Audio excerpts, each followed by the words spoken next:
All right, let's jump right in. This is an original story from Hidden Revenge Family, and it took a turn you truly didn't see coming. Let's get into it. The knocking started like someone was trying to break the door off its hinges. I checked the clock on my wall. 11:47 p.m. Rain hammered the metal roof of the temporary housing unit outside the base. The wind pushed water sideways across the small porch. Nobody sane was out in that weather unless something had gone very wrong. The knocking came again. Harder. Harper, opened the damn door. I knew that voice. I opened the door and the storm came in with her. Chloe shoved past me before I could say anything. Her hair was soaked, her makeup half ruined, and she looked irritated in the way only Chloe could look irritated during a thunderstorm. Behind her stood Mason, 10 years old, skinny, pale, bent forward as he coughed into his sleeve. And next to him sat a half-open rolling suitcase. Chloe dragged it inside with one hand, like she was checking into a cheap motel. "Good," she said, brushing rain off her jacket. "You're home." Mason started coughing again. Not a small cough, the kind that shakes your ribs. I crouched in front of him immediately. "Hey buddy," I said quietly, "you okay?" He nodded, which was a lie. His breathing already sounded tight. Chloe dropped a worn medical bag onto my kitchen table. It landed with a dull thud. "There," she said. "His nebulizer is in there." I looked up at her. "What do you mean, there?" She grabbed a towel from the chair and wiped rain off her arms like she had all the time in the world. "I mean, I'm leaving for a few days." I stared at her. "You're... what?" She pointed at Mason with the towel. "He already took his meds tonight. If he needs another treatment, just run the machine. It's not complicated." Mason coughed again, harder this time. I stood up slowly. "Chloe, he's sick." "Yes," she said flatly. "That's why I brought the machine." "That's not what I mean." I touched Mason's forehead. "Hot." "Chloe, he has a fever." She rolled her eyes like I'd just told her the sky was blue. "Kids get fevers. He has asthma." "Yes, I'm aware. I gave birth to him." The thunder outside cracked so loud the windows rattled. I opened the medical bag. Inside was the nebulizer kit. The plastic tubing was yellowed. The mask looked like it had been cleaned sometime during the Obama administration, and the air hose had a visible crack along the side. I held it up. "Chloe, what this tube is broken. It still works. It leaks. It works enough." I stared at her. "When did this break?" She shrugged. "Couple weeks ago, you didn't replace it." She looked at me like I'd asked her to rebuild a car engine. "It's a tube, Harper. Relax." Mason leaned against the wall, trying to breathe quietly so no one would notice. That alone told me how bad it was.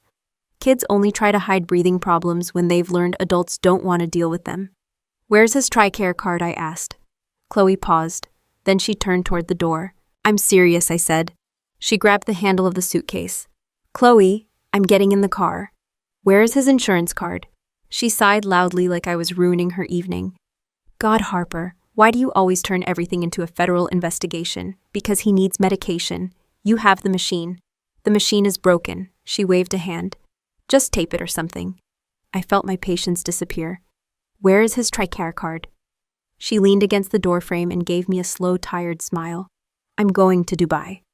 The room went quiet except for Mason's breathing. "What with Trent?" she said. "Of course. Major Trent.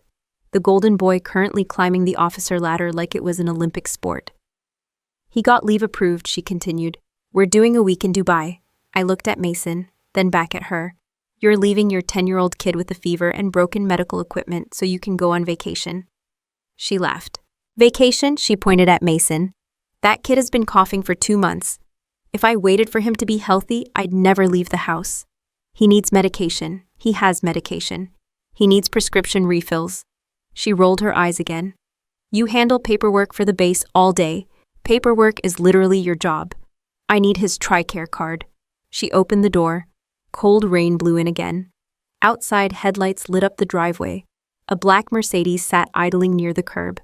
I noticed it immediately, because nobody in this housing area drove a Mercedes. Chloe turned back toward me. "Look," she said, clearly done with this conversation. "Trent is waiting." "Chloe." "He's a major. He doesn't have time to sit around babysitting sick kids." I felt something hard settle in my chest. "That's your kid. And you're his aunt. He's sick. He'll live." Mason coughed again. Chloe winced slightly at the sound. Not out of concern. out of annoyance. "Stop being dramatic," she said. "You don't exactly have a busy life anyway. You push forms around a desk."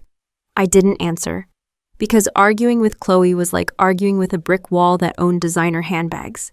She pulled the suitcase outside. Before she left, she leaned back into the doorway. "Oh," she said casually, "if he needs more medication, just take him to the clinic. I need his insurance card." She smiled. "Figure it out." Then she walked out into the rain. The Mercedes door opened. A man inside leaned across the seat to say something to her. I couldn't hear it over the storm. Chloe laughed. She threw the suitcase into the trunk. I noticed something as the trunk lid lifted. Her suitcase had a luggage tag. Gold lettering, business class. The trunk slammed shut. The Mercedes pulled away slowly through the rain. Its taillights disappeared around the corner. The storm kept going. I closed the door. The house felt very quiet. Mason stood near the table. "Sorry," he said, softly. I crouched down again. "Hey," I said. "None of this is your fault." He nodded, but kids say sorry when they think they're a problem. I opened the medical bag again. The nebulizer machine was old but still usable. The tubing was the problem. I dug deeper into the bag looking for spare parts. Instead, I found his medical paperwork. Prescription sheets, a few inhalers. Then I found his TRICARE card. At first, I didn't understand what I was looking at. Then I turned it over in my hand. The corner was missing. Not worn, not bent. Cut, a clean diagonal cut through the corner. Anyone who has worked with military insurance systems knows exactly what that means. A cut corner means the card has been voided, canceled, deactivated. I stared at it for a long moment.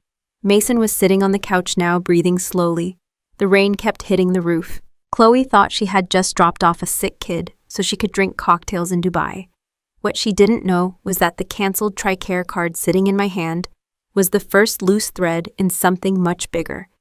And once I started pulling that thread, it was going to lead straight to the man she thought hung the moon, Major Trent, and the millions of dollars he thought no one would ever notice. I kept staring at the cut corner of Mason's TRICARE card long after the rain stopped. Something about it didn't sit right. Actually, everything about it didn't sit right.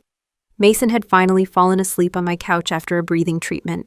The cracked tube leaked air, but it was enough to get the medicine into his lungs. Barely. I sat at the kitchen table with the card in my hand. A clean-cut corner on a military insurance card means the account has been terminated in the system. Not suspended. Not expired. Terminated. Someone had reported the dependent status as inactive, which raised a question: who cancels medical coverage for a 10-year-old with asthma? The answer apparently was my sister.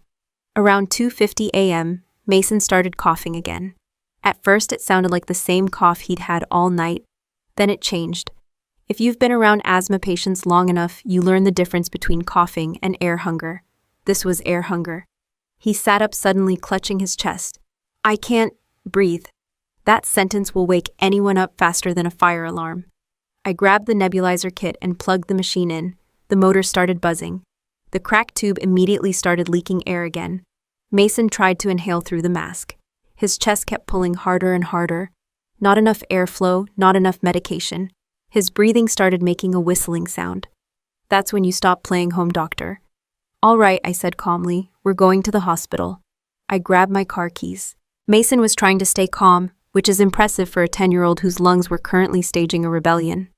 "Am I in trouble?" he asked between breaths. "No," I said, "but your lungs are being dramatic." He tried to smile, didn't quite pull it off. The drive to the military hospital took 8 minutes. It felt like an hour. By the time I carried Mason through the emergency entrance, his breathing had turned shallow. The ER desk nurse looked up. "What's going on? Asthma attack," I said. 10 years old. They rolled a wheelchair over immediately. That part went fast. The slow part came next. The nurse behind the desk started typing Mason's information into the system. Name: Mason Clark. Date of birth, I told her. She typed. The screen changed. Her eyebrows lifted slightly. Then she typed again. Then she stopped. "That's strange." What? She looked at the monitor. "I'm not seeing him listed under active dependents." I placed the TRICARE card on the counter. "Try this ID number." She typed again. The computer screen flashed.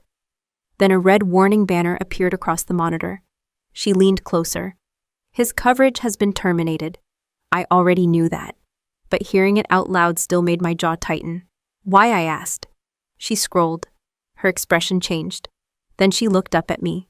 According to the system, the legal guardian filed a dependency removal form. My stomach dropped. What form? She turned the screen slightly so I could see. DD Form 137, Dependency Status Removal, filed 2 weeks ago. Signature Chloe Clark. Reason listed voluntary guardianship relinquishment. Translation in normal English. Chloe had legally removed her own kid from her military dependency benefits. The nurse kept reading. There's also a secondary filing attached. What kind? She hesitated. Medical decision rights transferred to... None. I blinked. None, she nodded. That means the child technically has no registered guardian in the TRICARE system. So give him treatment, I said. She looked uncomfortable. I wish it worked like that. I leaned forward. He can't breathe. I understand. Then treat him. She lowered her voice. Ma'am, the medication for severe asthma attacks is restricted under insurance authorization. Without an active TRICARE profile, I can't release it through the system. So override it. I can't. Why not? Because that's a federal audit violation. I stared at her. Mason wheezed behind me in the wheelchair. She wasn't being heartless. She was being careful. Military hospitals follow rules like they're carved in stone, but rules don't care if a kid can breathe. Is there a supervisor? I asked. Yes, call them. She picked up the phone. 2 minutes later, a senior nurse arrived. She read the system screen. Same answer. No coverage. Same rule. No authorization. They weren't wrong, but they also weren't solving the problem. I reached into my coat pocket, pulled out my badge holder. Inside it was a card most people on base never see. Matte black. No rank printed. No branch insignia. Just a small government seal and a security strip. I placed it on the counter. The senior nurse frowned. What is this? Scan it. She hesitated. Ma'am, scan it.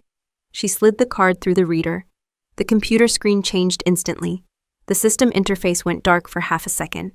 Then the display came back bright red, not error red. Authorization red. A system message appeared across the screen. Override access granted. The nurse froze. The desk nurse froze. A new window opened automatically. System priority level, federal audit clearance. The senior nurse looked at me again. What exactly do you do on the space paperwork? I said. That wasn't technically a lie. The hospital paging system crackled overhead. Emergency respiratory team to ER intake. 3 doctors arrived within 60 seconds. They didn't ask insurance questions. They took Mason straight back to a treatment room. Nebulizer, steroids, oxygen, actual medical equipment that worked. Within 10 minutes, his breathing slowed down. Within 20, the wheezing stopped. By sunrise, he was stable. I sat beside his hospital bed while he slept. Machines beeped softly, a steady rhythm. I opened my secure laptop on the chair next to me, logged into a system most people don't know exists. Federal Audit Database. I typed Chloe's name. Her financial records appeared. 2 weeks ago. Same date she terminated Mason's dependency status. A payment had been issued. Monthly support stipend. Sponsor listed Major Trent Lawson. But that wasn't the interesting part. The interesting part was the funding source. Veterans Medical Assistance Reserve. A fund meant for injured soldiers. The money trail didn't stop there. Multiple withdrawals, large ones. Redirected through shell reimbursements. Medical claims that didn't belong to real patients. Which meant one thing. Trent wasn't just paying Chloe to play house. He was stealing from a veterans medical fund to do it. I leaned back in the chair. Mason's breathing machine kept its slow rhythm beside me. My sister had sold her kids' medical coverage so she could drink champagne in Dubai. That alone was disgusting. But the money behind it. That was something much bigger. I closed the laptop. Because if I wanted to bring Trent down, I couldn't move too fast. People like him survive by sensing danger early. Which meant the smartest move right now was simple. Let them think they had already won. I sat there listening to Mason breathe. And for the first time that night, I started planning the long game. I closed my laptop just as the morning sun started pushing through the hospital blinds. Mason was still asleep. His breathing had settled into something normal. The oxygen tube was gone, and the machines had quieted down to simple monitoring. A nurse came in, checked his vitals, and gave me a small nod that meant the crisis had passed. Kids bounce back faster than adults. Mason proved that the next afternoon by asking if hospital pancakes counted as real food, or sad cafeteria science experiments. I told him they were probably both. He laughed, which felt like the first normal moment in 2 days. 2 days. That was how long it took for the situation to reach my father. I got the call while Mason was finishing a bowl of cereal in the hospital room. Harper, the voice on the phone, said. The voice didn't ask how Mason was doing. It didn't ask where I'd been. It didn't even bother with hello. It was my father, General Arthur Clark. Report to my office, he said. No explanation, no greeting, just an order. Today. The line clicked dead. Mason looked up from his cereal. Was that your boss? Something like that, I said. Technically, it wasn't wrong. My father had spent 35 years in the military, building a reputation that most people treated like it was carved into stone. Decorations, campaign ribbons, command medals. If the military had a hall of fame, his picture would probably be in the lobby. Unfortunately, he had also raised 2 daughters. One of us had learned discipline. The other had learned how to weaponize family connections. And my father had spent years pretending he couldn't tell the difference. Later that afternoon, I walked into headquarters. My father's office sat on the top floor of the command building. The hallway outside had framed photographs of past operations and ceremony portraits of officers shaking hands with politicians. His door was already open. He sat behind a massive oak desk, still in uniform, still looking like the kind of officer recruiting posters loved to print. The medals on his chest caught the afternoon light. He didn't stand when I entered. He didn't say hello either. Instead, he slid a piece of paper across the desk. It stopped in front of me. A check. $20,000. I looked down at it, then back at him. What's this for? He leaned back in his chair. Consider it a solution. To what? To the situation you've created. I folded my arms. The situation I created, yes. He spoke calmly, like he was explaining a scheduling issue. I've spoken with Chloe. Of course he had. And I asked. She informed me about the hospital incident. Interesting word choice for a kid nearly suffocating. And she explained that you've been causing unnecessary complications. I didn't move. What kind of complications? You've been interfering with her personal affairs. Her kid couldn't breathe. Yes, he said, nodding once. Unfortunate. Unfortunate. That word sat in the air like a bad smell. He tapped the check with one finger. Which brings us to the practical solution. I stayed quiet. You will place Mason in a private residential care facility. I blinked once. A what? A medical boarding program. You mean a long-term facility? Yes. You mean an institution. He didn't react. These facilities specialize in chronic pediatric conditions, he continued. He'll receive proper supervision. I looked at the check again. You're paying me to get rid of him. No, he corrected. I'm paying you to stop interfering. The room felt colder suddenly. My father folded his hands on the desk. Major Trent Lawson is on track for promotion to lieutenant colonel. I said nothing. He has strong support in the command structure. Still nothing. And he is currently in a personal relationship with your sister. Finally, we were getting to the real point, which means he continued that unnecessary scandal would be unfortunate for the entire family. There it was, the Clark family reputation, the invisible trophy my father had spent decades polishing. And Mason, I asked? What about him? He's your grandson. My father looked at me like I had just brought up an irrelevant footnote. He is a complication. The word landed flat. Chloe made a decision, he said. Yes, I replied. She abandoned her kid. He ignored that. Major Lawson has a promising future in this command. And Mason? He is not relevant to Major Lawson's career. I studied my father's uniform. All those medals, all those decorations for service and sacrifice. And here he was treating his own grandson like paperwork that had been filed in the wrong drawer. You're asking me to disappear the problem, I said. I'm asking you to act like an adult. By dumping a sick kid in an institution. By protecting your sister's future. I laughed once. Quietly, he frowned. You find something amusing, a little. What exactly you? His eyes hardened. You've always had a problem with authority. No, I said. I've always had a problem with hypocrisy. His jaw tightened.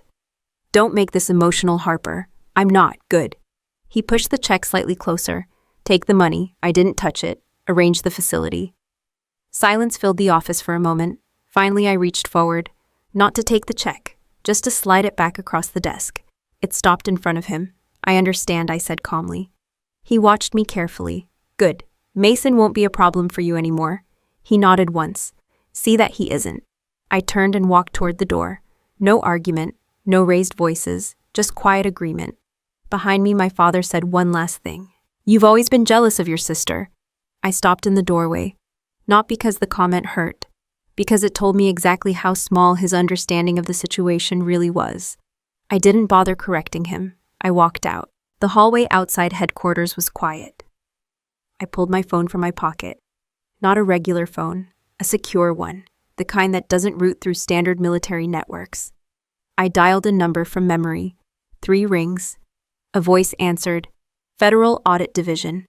I leaned against the hallway window. I need to activate an investigation. What category? Financial corruption. Agency Department of Defense. The voice on the other end became more serious. Do you have a case identifier? Yes. I looked down at the city outside the base. Then I said the words clearly. Operation Purge. A pause. Target Major Trent Lawson. Another pause. Anyone else? I thought about the check still sitting on my father's desk. Then I answered. Yes. Add General Arthur Clark. The voice on the phone spoke again. On what grounds? Accessory to financial concealment. Silence. Then the agent said quietly, Understood. I ended the call. My father believed he had just bought my silence with $20,000. What he didn't realize was that he had just done something far more impressive. He had officially attached his own name to the investigation. And once federal auditors start pulling threads inside military finance systems, they don't stop. My father had spent his entire life building a spotless military legacy. Today, he had unknowingly signed the paperwork that would destroy it. I slid my phone back into my pocket and walked out of headquarters without looking back.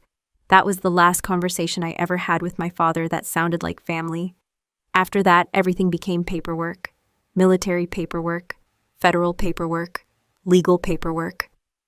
Turns out, if someone abandons a child and signs the right forms, the system moves surprisingly fast when you know where to push. Chloe had already removed Mason from her dependency status.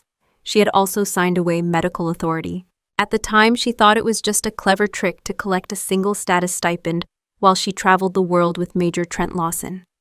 What she didn't realize was that those same documents made it very easy for someone else to step in.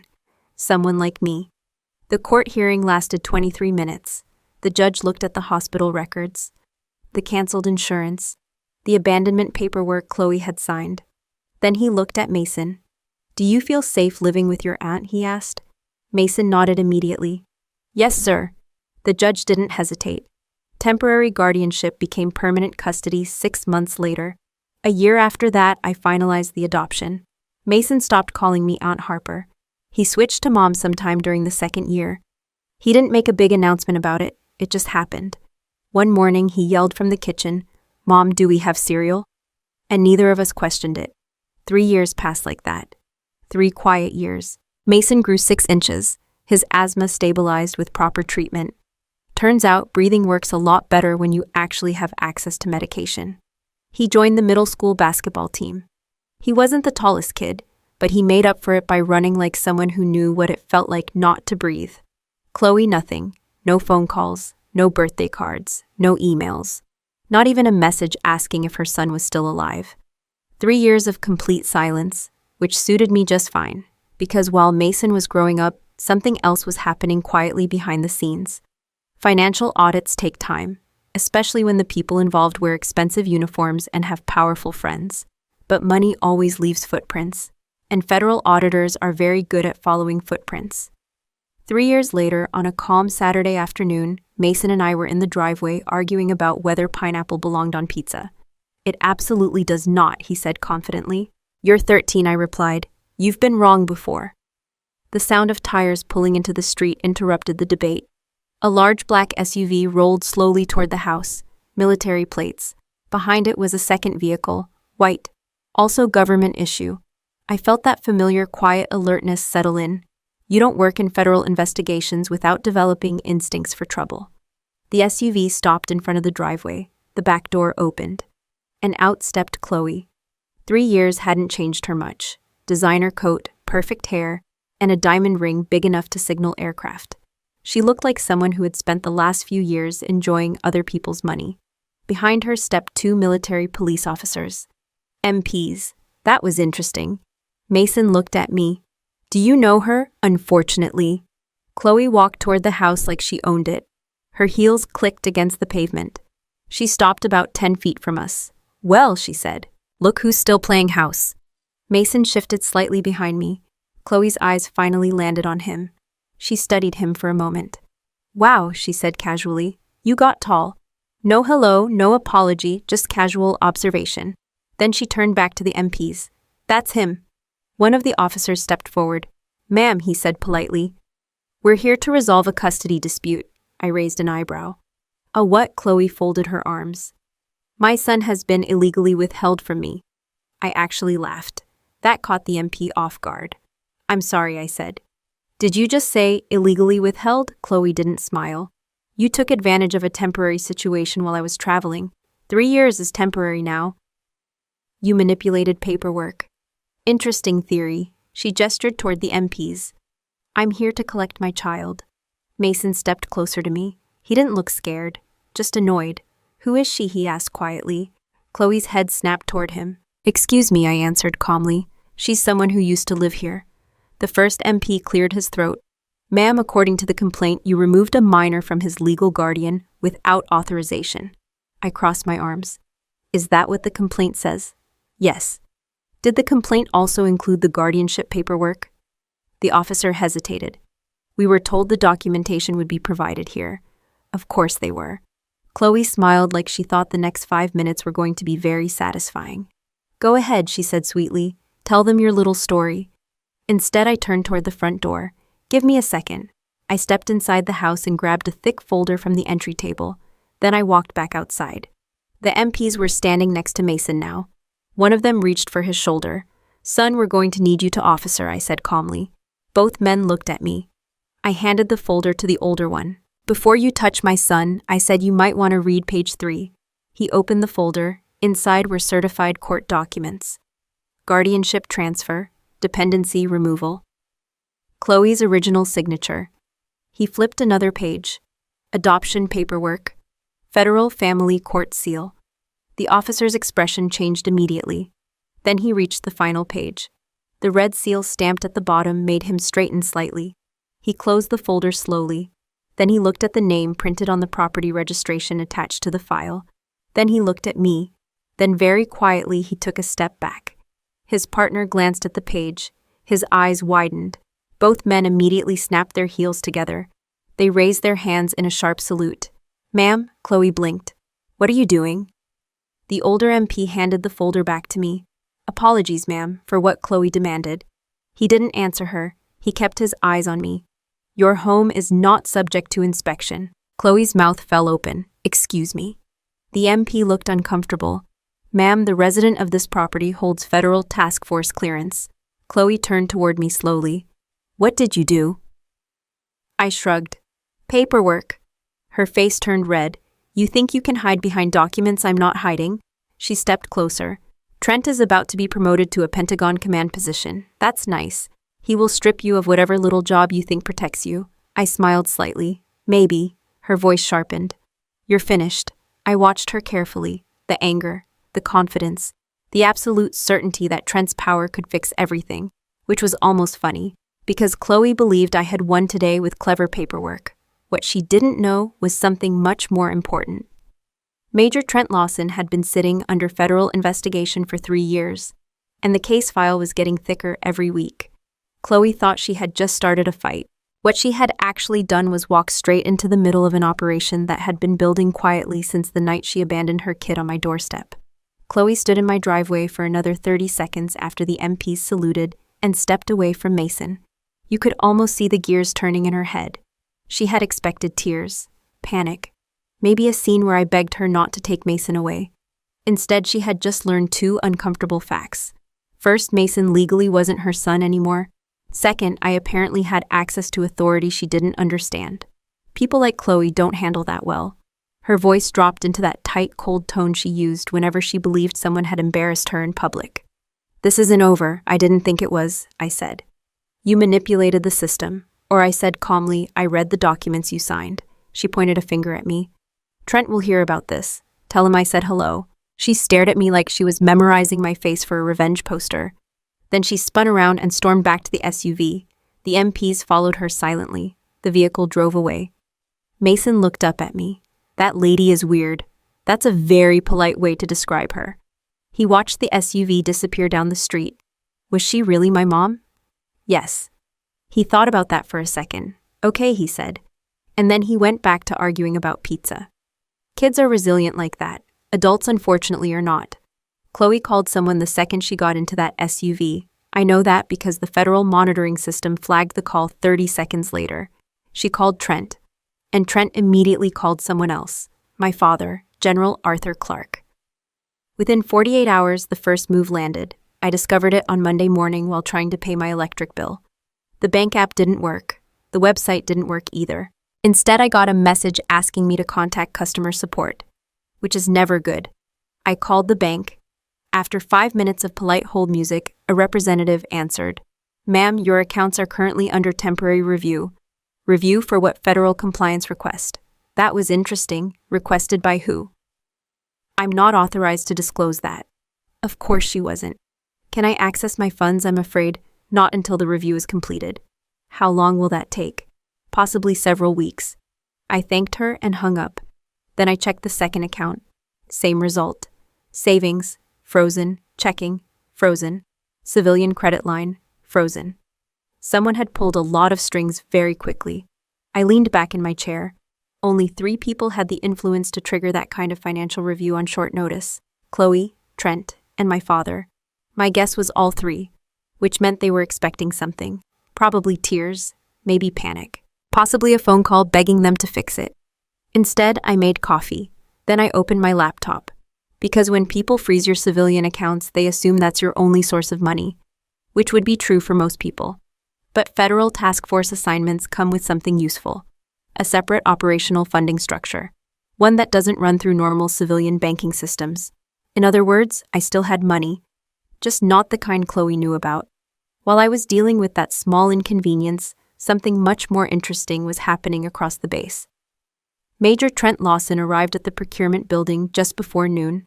That detail came from security footage I watched later. He walked in with the confidence of someone who believed he was untouchable.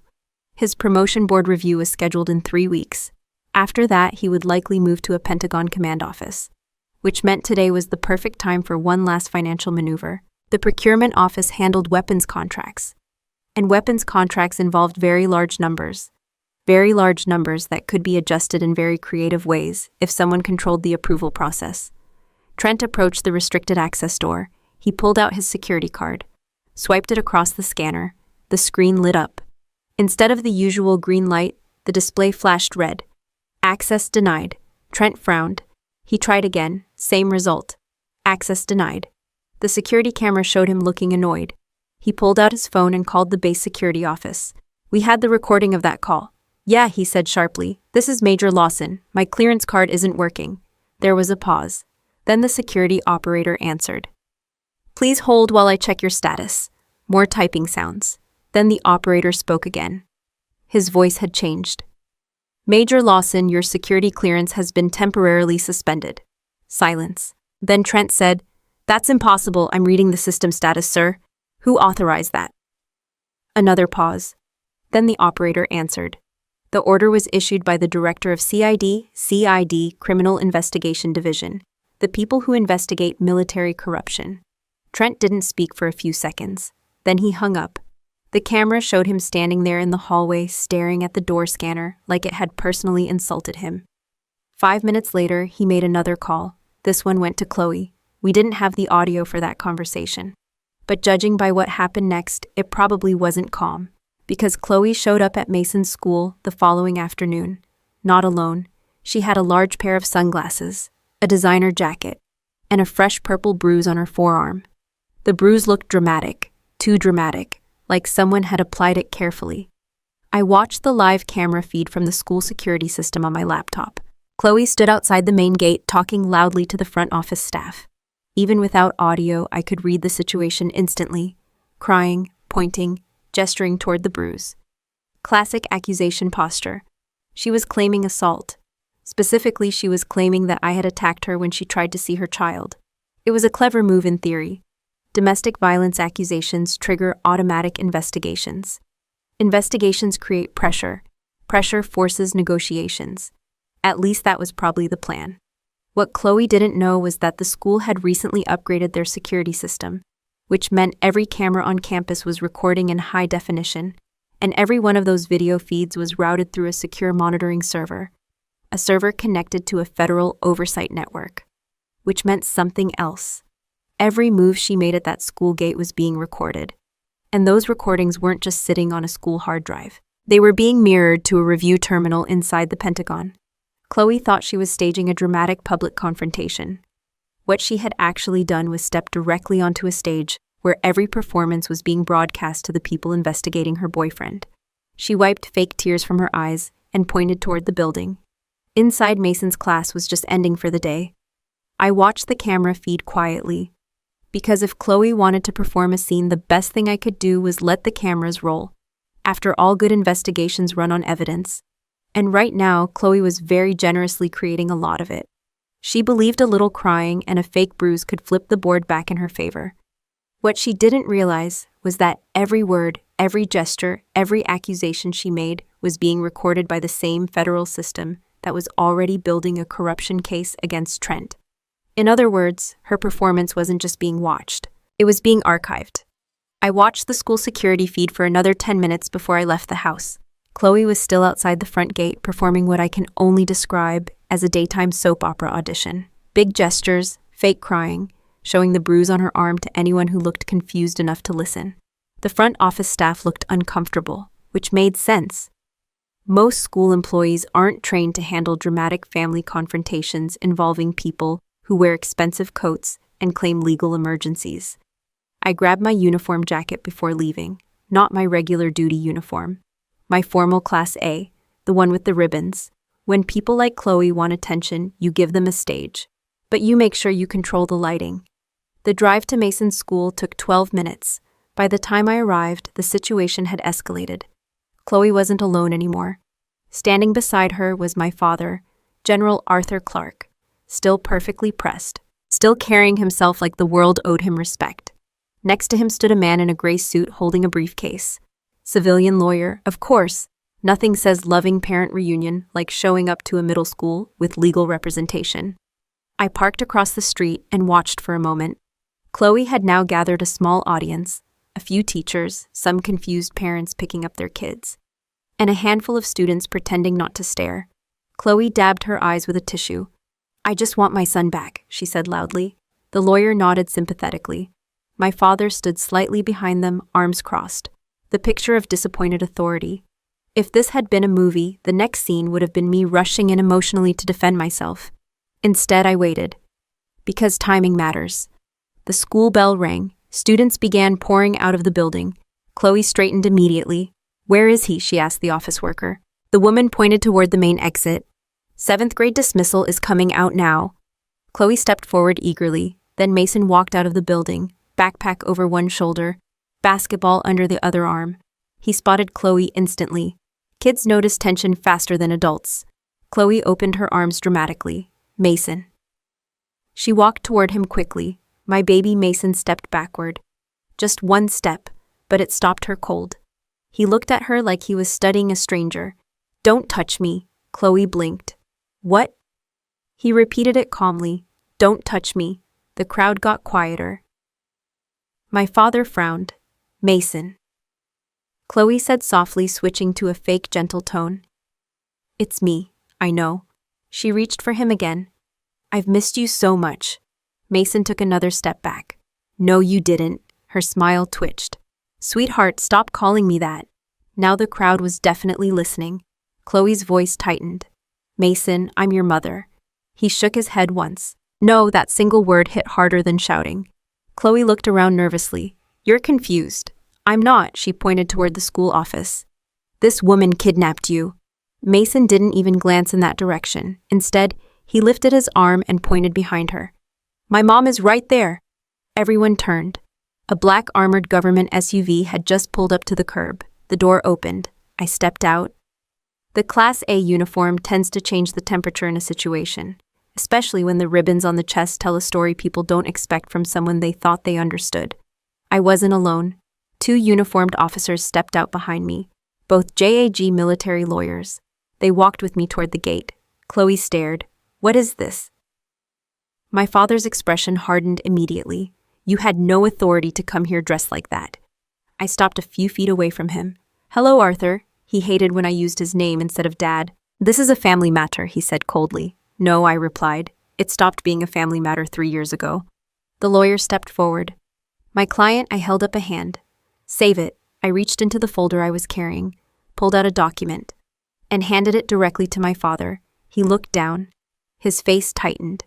It was a federal restraining order, signed by a judge, filed that morning.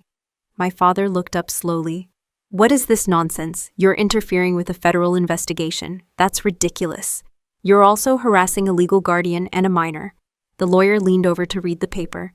His expression changed very quickly. My father lowered his voice. "You're embarrassing this family. I think you've already handled that part."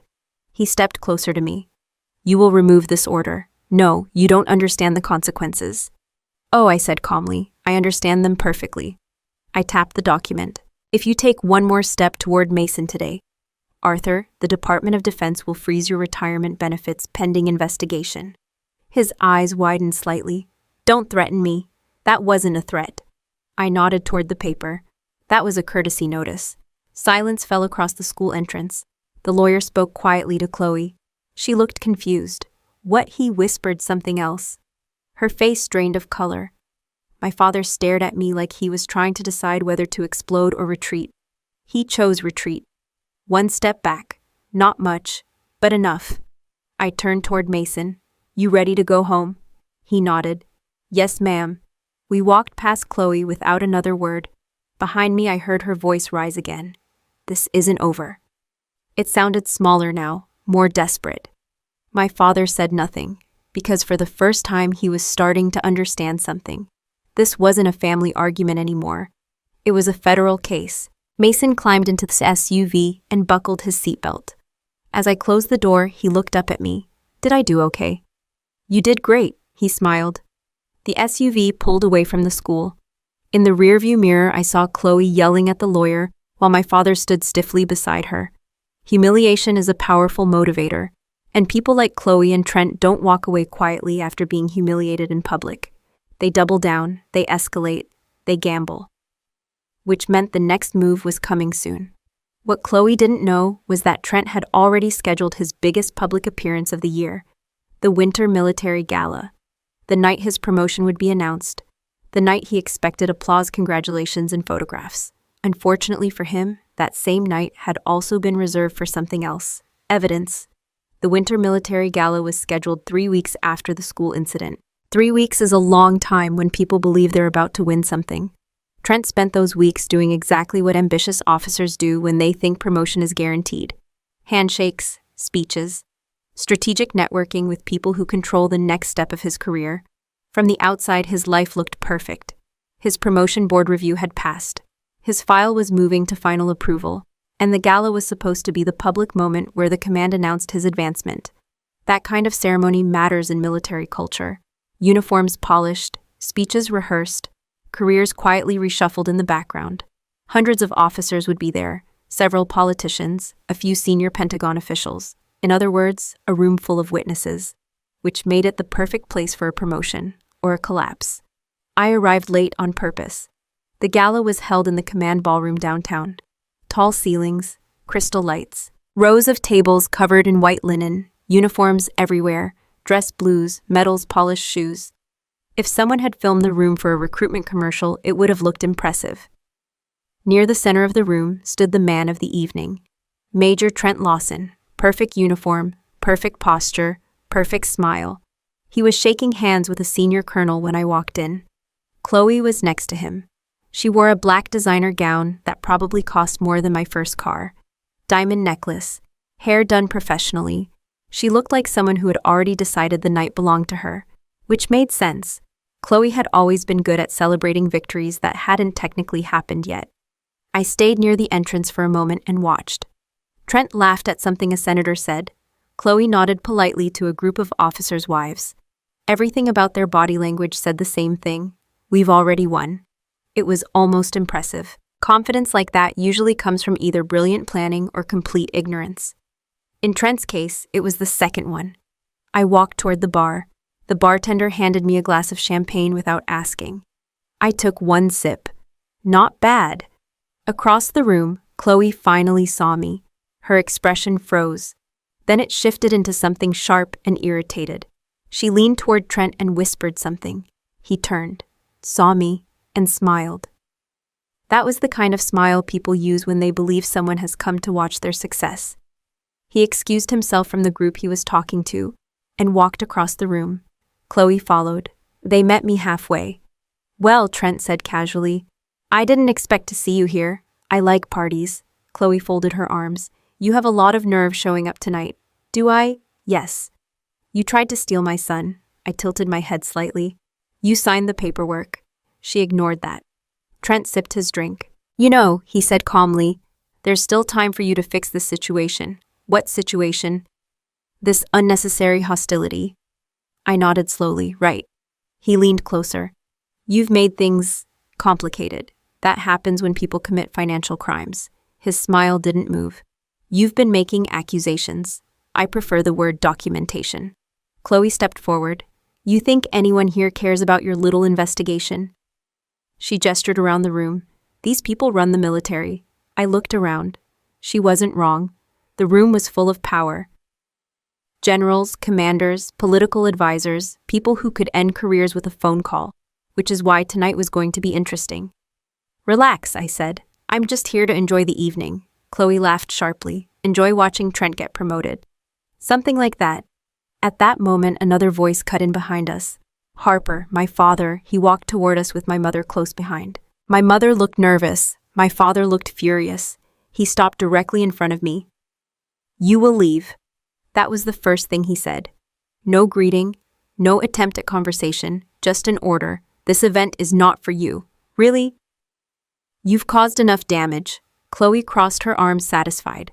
My father leaned closer. You will walk out that door right now.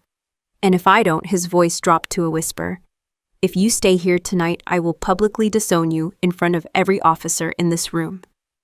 My mother touched his arm. Arthur, he ignored her. You will not embarrass this family tonight. I looked down at the champagne glass in my hand. Then I calmly set it on a nearby table. My father thought I was about to leave. Instead, I adjusted the ribbon bar on my uniform. Then I looked him in the eye. You don't need to disown me. His jaw tightened. Because in about 5 minutes, I said quietly, you won't have a reputation left to protect. The silence between us felt heavy. Chloe scoffed. You're bluffing, am I? Trent watched me carefully. For the first time that evening, his confidence flickered slightly. Just a tiny crack. My father shook his head. You're pathetic, I shrugged. Maybe. Across the ballroom, someone tapped a glass with a spoon. The clear ringing sound carried through the room. Conversation slowly faded. People turned toward the stage. The commanding general stepped up to the microphone. Tall, gray-haired, serious. The kind of officer who doesn't speak unless something important is about to happen. Chloe straightened immediately. Her shoulders pulled back. Her smile returned. She leaned toward Trent. This is it. Trent adjusted his jacket. The room grew quiet. Everyone expected the same thing. A promotion announcement, applause, photographs, another career milestone. Chloe even took a small step toward the stage, ready to walk beside him when his name was called. What she didn't know was that the commanding general had already been handed a completely different set of documents 10 minutes earlier. Documents that had nothing to do with promotions, and everything to do with corruption. The general cleared his throat. Ladies and gentlemen, Chloe held her breath. Before we continue tonight's ceremony, we have a matter that requires immediate attention. The room went completely silent. And Chloe still had no idea that the name about to be spoken into that microphone was not going to lead to applause. The commanding general stood at the microphone for a few seconds without speaking. That alone made the room uneasy. Ceremony speeches normally follow a script. Promotions, congratulations, a few jokes about long deployments. This didn't feel like that. The general adjusted the paper in his hand. His face was completely serious. Before we proceed with tonight's promotion announcements, he said slowly, We have received information that requires immediate clarification. You could feel the shift ripple across the ballroom. Officers stopped whispering. Politicians leaned forward slightly. Across the room, Chloe's smile froze. Trent's expression tightened. The general looked up from the paper. Then he looked directly at me. "Major Harper Clark," he said, "please step forward." You could almost hear the confusion in the room. Why would I be part of a promotion ceremony? I set my champagne glass down on the table and walked toward the stage. No hurry, no dramatic gestures. Just steady steps across the marble floor. People moved aside quietly as I passed. I climbed the steps to the stage. The commanding general handed me the microphone without saying a word. Then he stepped aside. The room was silent. Hundreds of eyes watching. I didn't start with a speech. I pulled a small USB drive from my pocket, walked to the projection system beside the podium, and plugged it in. The ballroom lights dimmed automatically. The large screen behind the stage flickered to life. At first it showed nothing but a blank desktop. Then the first file opened, a financial statement. Rows of numbers filled the screen. Account transfers, withdrawal records, government medical fund allocations. I turned toward the room. "This is the Veterans Medical Assistance Reserve account." Several officers in the audience leaned forward immediately. Anyone who had served long enough recognized that name. That fund pays for treatment for wounded soldiers, prosthetics, rehabilitation, specialized care, money that isn't supposed to disappear. I clicked the next slide. Highlighted transactions appeared on the screen. Large withdrawals, repeated over months, redirected through shell reimbursements. "Over the past 3 years," I said calmly, "approximately $4.2 million has been siphoned from this fund." The room went dead quiet. I clicked again. A new document appeared. Authorization approvals, digital signatures. One name repeated across multiple entries. Major Trent Lawson. Across the room, Trent stopped breathing. Chloe turned toward him slowly. "What is this?" she whispered. I continued.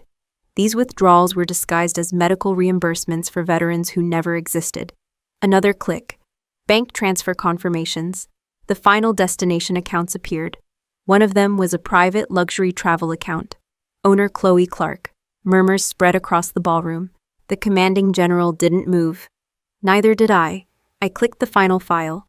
An audio recording. The ballroom speakers crackled softly. Then Chloe's voice filled the room. Clear, sharp, annoyed. The recording was 3 years old, rain in the background, a coughing child, and Chloe saying the words everyone in the room now heard. "He's a burden. I'm not wasting my life babysitting a sick kid."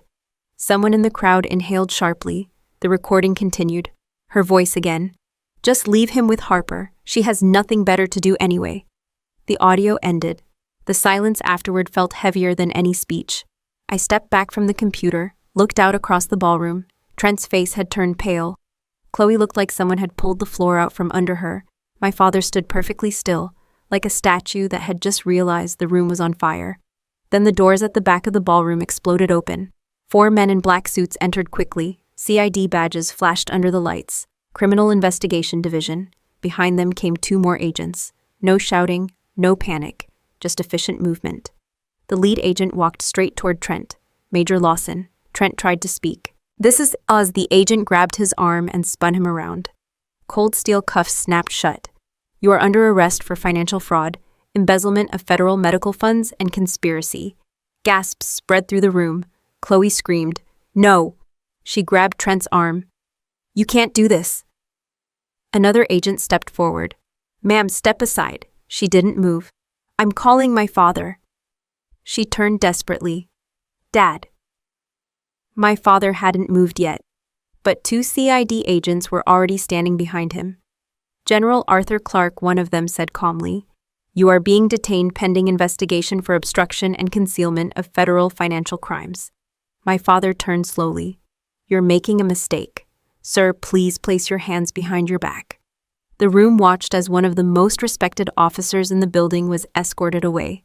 Chloe dropped to her knees. The marble floor didn't care that her designer dress cost several $1,000s. She grabbed at Trent as the agents pulled him toward the exit. "Trent, do something." He didn't look at her. He was staring at the screen, at the numbers, at the evidence, at the case that had just ended his career. Chloe looked up at me. Her mascara had started to run. You did this. I stepped back to the microphone. No. I nodded toward the screen. You did. She shook her head wildly. You're just a clerk, that word again. Clerk, paperwork girl, the family disappointment. I looked down at her. You once told me all I did was push paper. Her breathing came in sharp bursts. I gestured toward the screen behind me. You were right. I paused. And these papers just bought you 15 years in federal prison. The agents lifted her to her feet. She kept shouting as they dragged her toward the exit. Dad, help me. But my father was already being escorted out the opposite side of the room. For the first time in her life, Chloe didn't have anyone left with power. Just consequences. The ballroom stayed silent long after the doors closed behind them. The commanding general stepped back to the microphone. He cleared his throat. Ladies and gentlemen. He looked at the screen one last time. The promotion ceremony is canceled. No one argued, because everyone in that room had just watched a career collapse in real time. And more importantly, they had seen the evidence, all of it, on paper. The ballroom stayed silent long after the agents dragged Trent and Chloe out. No music, no conversations, just the quiet sound of people trying to process what they had just witnessed.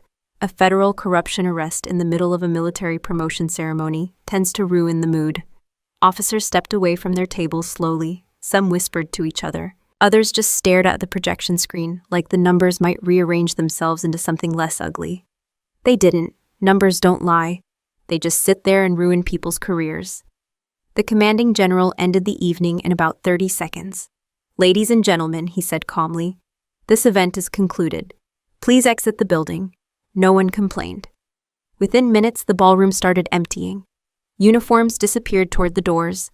Conversations stayed low, because when federal investigators show up at your party, the smart move is to go home.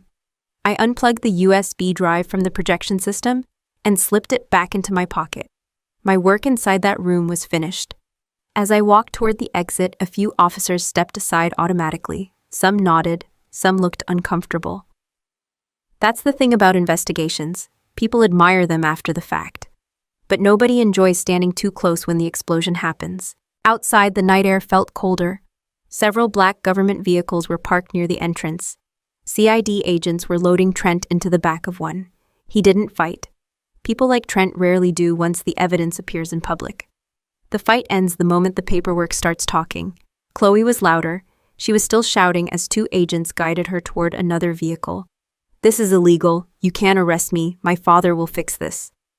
One of the agents opened the car door. Ma'am, please sit down. She tried to pull away. You're making a mistake. No one answered, because the people arresting her weren't guessing. They had 3 years of financial records. They had recordings. They had bank transfers. They had signatures. Paperwork again. The same thing Chloe used to laugh about. Across the parking lot, another group of agents stood beside my father. General Arthur Clark. He looked older than he had inside the ballroom. Not physically older, just smaller. Power has a way of holding people upright. When it disappears, gravity hits harder. One of the agents spoke quietly to him. He nodded once. They removed his cuff restraints but kept close beside him. Technically, he wasn't under arrest yet, just detained pending investigation. That part of the process takes longer when someone has spent 35 years collecting medals. I walked toward my SUV. The driver's door opened with a soft click. Inside, Mason sat in the back seat. He had insisted on waiting in the car. I had told him the gala was boring, which was true until about 10 minutes ago. He leaned forward between the seats when I got in. Did the thing happen? That depends, I said. Was the thing supposed to involve several people being arrested? His eyes widened. Seriously? Very seriously. He grinned. Nice. Kids appreciate simple victories. I started the engine. The armored SUV hummed quietly to life. We rolled slowly toward the parking exit. And then someone ran into the headlights. I hit the brakes. My father. He grabbed the side of the vehicle with one hand. For a moment, he just stood there breathing hard. The agents nearby watched but didn't interfere. This part wasn't illegal, just sad. I lowered the window halfway. He leaned down slightly. For the first time in years, he didn't look like a general. He looked like a tired old man. Harper. His voice sounded different, not commanding, not sharp, just tired. You have influence, he said. I didn't answer. You have access to these investigators. Still nothing. He swallowed once. We're family, that word again. Family, you can help fix this, he said quietly. You can talk to them. He glanced toward the agents standing nearby. You can make them understand. I rested my arm on the window frame. Understand what that mistakes were made. Mistakes. Interesting word choice for embezzling millions from a veteran's medical fund. You're my daughter, he said. The sentence sounded like he had just remembered it. You can save this family. I looked at him for a long moment. Then I reached into my jacket pocket, pulled something out, a small plastic card, the same one I had kept since that stormy night 3 years earlier, Mason's TRICARE card, with the corner cut off. I held it up between 2 fingers. My father frowned. What is that? I dropped it into his hand. He looked down. The cut corner was impossible to miss. That, I said calmly, is the night this family ended. He stared at the card. You're being dramatic. Am I? I leaned slightly closer to the window. Blood doesn't give people permission to sacrifice a kid's life for money. His jaw tightened. You don't understand what was at stake. Oh, I said quietly. I understand perfectly. I nodded toward the back seat. My family is sitting right behind me. Mason waved politely. My father looked at him, then back at me. You're making a mistake. Maybe. I raised the window button slightly. But here's the difference between us. The glass started sliding upward. You think family is a name on a wall? I paused before the window closed completely. I think family is the person who makes sure a kid can breathe. The glass sealed shut. I shifted the SUV into drive. My father stood there holding the cut insurance card in the parking lot lights. The same card Chloe had thrown away like it meant nothing. The same card that started everything. The SUV rolled past him slowly, through the parking exit, into the dark road beyond the base. In the rearview mirror, the command building lights grew smaller. Careers, medals, reputations, all the things my father had spent a lifetime protecting. Gone in a single night, not because someone destroyed them, because the people who owned them burned them down themselves. Mason leaned forward again from the back seat. So he said, "Pizza tonight," I smiled. "Pineapple," he groaned. "Mom, relax," I said. "You won the argument." The SUV disappeared into the quiet road, and for the first time in a long time, the story was finally over. A few weeks after the gala, life finally slowed down. No investigators calling, no lawyers, no reporters waiting outside the base gate. Just normal mornings again. The kind where the biggest argument in the house is whether cereal counts as breakfast or just dessert, pretending to be responsible. I was sitting on the metal bleachers at Mason's middle school gym when the realization finally hit me.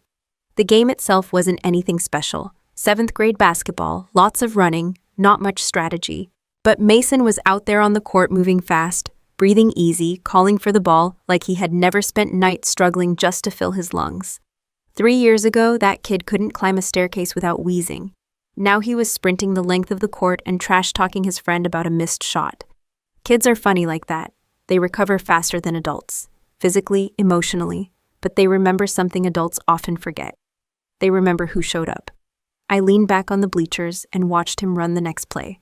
That's when it hit me that the biggest lessons from everything that happened had nothing to do with corruption investigations or federal charges. Those things mattered, but they weren't the real story. The real story was something simpler. For most of my life, I believed something that sounds good on paper, but almost destroyed a child. I believed that family loyalty meant protecting blood no matter what.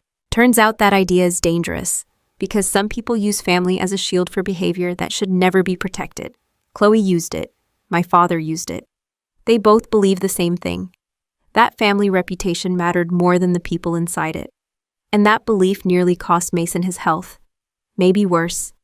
The truth is something a lot less comfortable. Blood and family are not the same thing.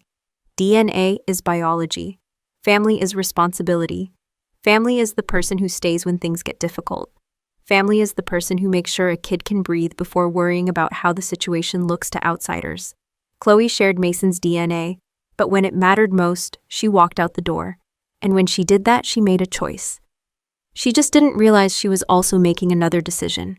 She was deciding who Mason's real family would be. A lot of people watching this probably grew up hearing the same line I did. Family is everything. That sentence sounds nice until someone starts using it to excuse bad behavior, until someone uses it to silence people who should be speaking up, until someone uses it to justify hurting the most vulnerable person in the room. The day I realized that loyalty without boundaries is just permission for abuse was the day everything changed. People talk about boundaries like they're cold or selfish. They're not. Boundaries are the thing that protects innocent people when someone else decides rules don't apply to them. When my father offered me that $20,000 check, he wasn't trying to solve a problem. He was trying to buy silence. He thought loyalty meant protecting the family name, but protecting a name while sacrificing a child isn't loyalty. It's cowardice with good public relations. And once you see that clearly, the decision becomes simple. Not easy, but simple. You protect the person who needs protection, even if the people you're standing up to share your last name. Another thing I learned during those 3 years is something Chloe never understood. Paperwork matters. She used to laugh about that. She loved calling me the boring sister, the one pushing forms around a desk while she chased excitement. But those forms tell the truth when people lie. Contracts, signatures, financial records, insurance documents. They don't care about charm or reputation.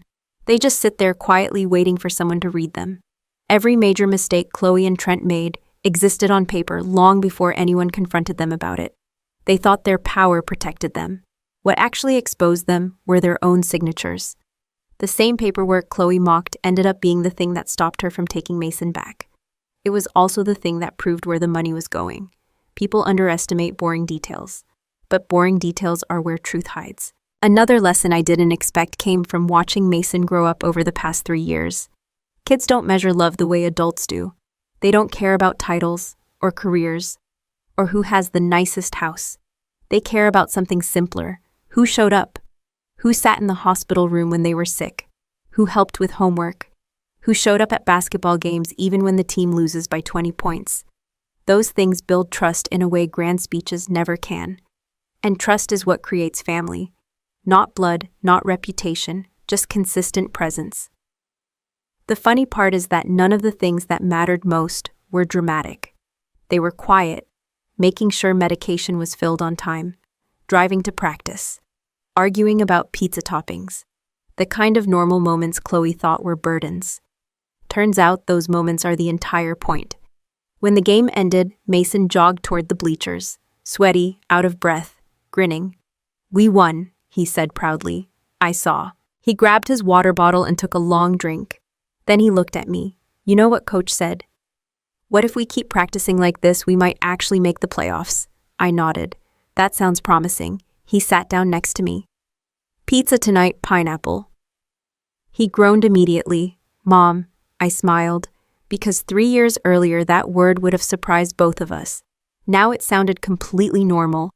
And that might be the biggest lesson of all. The night Chloe abandoned her son, she thought she was getting rid of a burden. What she actually did was show me exactly who deserved to stay in my life. The investigation taught me how corruption works. But raising Mason taught me something more important. Sometimes the strongest thing you can do isn't revenge. Sometimes it's simply deciding who is allowed to remain in your world. And once that decision is made, everything else becomes much clearer. A few months after the gala, life finally started looking normal again. Not the dramatic kind of normal people expect after a big story like ours. Just regular life, quiet mornings, school drop-offs, laundry that somehow multiplies overnight. The funny thing about justice is that when it's over, it doesn't feel dramatic. It feels quiet. I was standing in the kitchen one morning, making coffee, when Mason walked in, wearing one sock and holding a cereal box like it was evidence in a courtroom. "We're out of milk," he announced.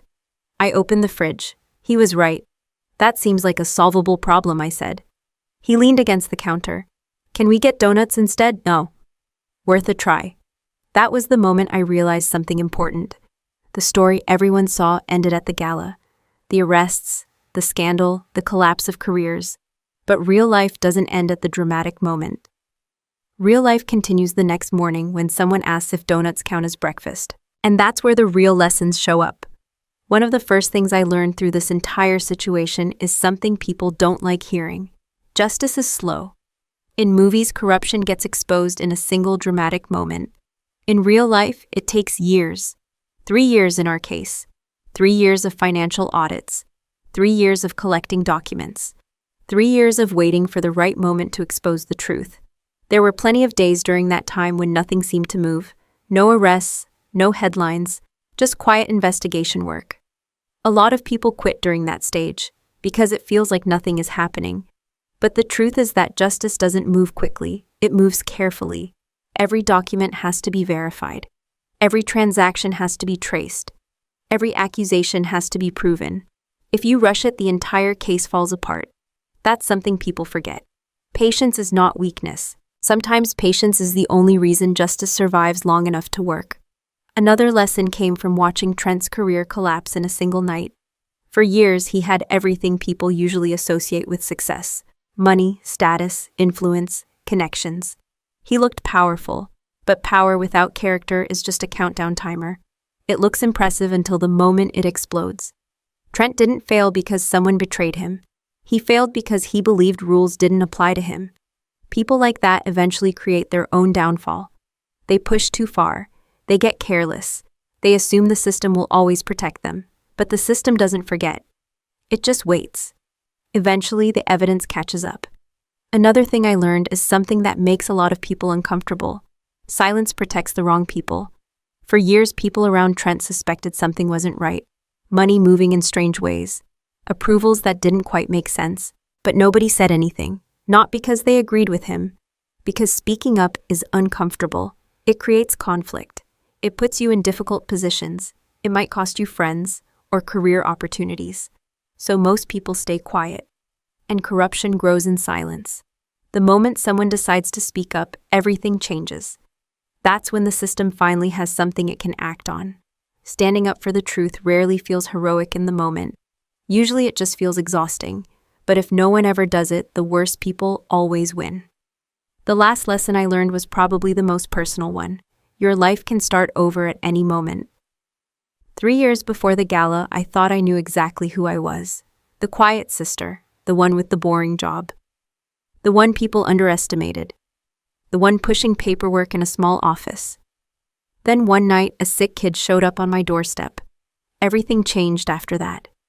Not overnight, but slowly, piece by piece. Responsibility changes people.